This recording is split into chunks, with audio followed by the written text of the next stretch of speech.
Salam jemaat yang diberkati Tuhan. Tema kita datang kepada Tuhan dari kitab Kejadian 28 ayat 10 sampai 22.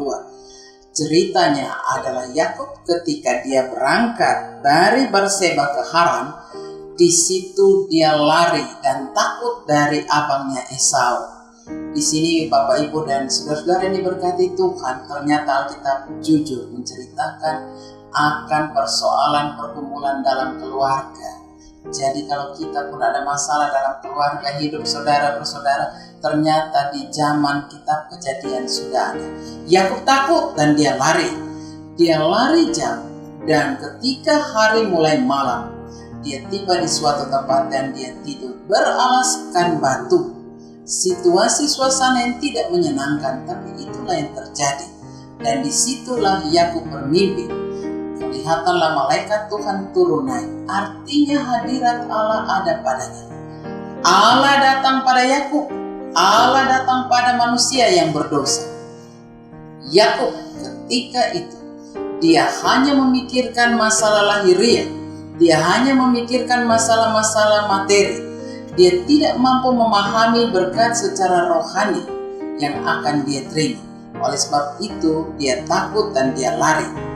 Jemaat yang diberkati Tuhan, kita lihat waktu Yakub lari di dalam kegalauan dan ketakutannya, Allah hadir dan Allah meneguhkan akan kesetiaan terhadap janjinya.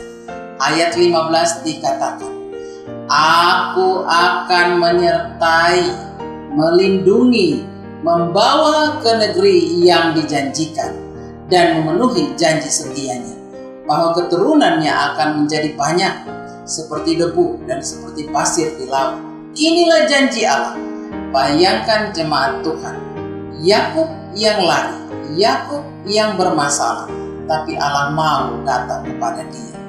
Disinilah kita belajar ketika Yakub menghampiri Tuhan di dalam hadirat di bawah surgawi Allah ada. Di situ dia takut. Kenapa dia takut? Dia tahu bahwa dia salah, dia tahu dia berdosa. Lalu Yakub membuat satu pengakuan bahwa Allah adalah Tuhannya. Ikrar atau nasar Yakub dibuat. Memang betul jemaat yang diberkati Tuhan, tidak ada manusia yang sempurna. Semua punya masa lalu seperti Yakub. Tetapi Yakub dia mampu untuk datang dan terima berkat itu. Ketidaksempurnaan Yakub, ketidaksempurnaan setiap orang percaya dilengkapi dengan kasih Allah yang mengampuni. Oleh sebab itu, ketika kita diperhadapkan dengan masalah-masalah dalam keluarga, hubungan saudara bersaudara yang tidak harmonis, ada iri hati, dengki, dan hal-hal lain, maka jangan lari kepada siapapun.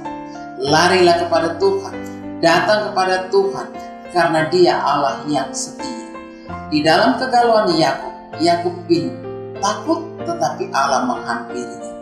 Begitu juga saudara dan saya, ketika kita menghadapi pergumulan ketakutan yang dahsyat, biarkanlah hadirat Allah hadir untuk kita dan terima itu dengan satu keyakinan. Ketika Tuhan datang menjumpai saudara dan saya, pasti ada damai sejahtera. Kemudian pengakuan iman Yakub seperti kita, bahwa Tuhan adalah Allah. Itu yang menjadi kekuatan bagi kita. Marilah kita tetap berharap teguh kepada Tuhan, bahwa ketika persoalan itu datang, saya dan saudara akan lari kepada Tuhan seperti Yakub. Tuhan Yesus memberkati kita semua. Amin.